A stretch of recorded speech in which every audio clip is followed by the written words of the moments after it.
क्या आपको बार बार ज्वर होता रहता है? ज्वर के साथ खांसी, छींक, गले में दर्द आदि होता है?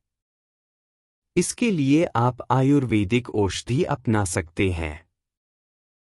आप तुलसी के पत्ते का रस उत्तम गुणवत्ता वाली मधु के साथ मिलाकर दिन में 2 बार लीजिए। इस दवा को आप खाने से 15 मिनट पहले ले सकते हैं। इसको पूरे 1 हफ्ता लेने से आप श्वास काश जनित अनेक रोगों से मुक्ति पा सकते हैं। इसकी कोई साइड इफ़ेक्ट्स नहीं है।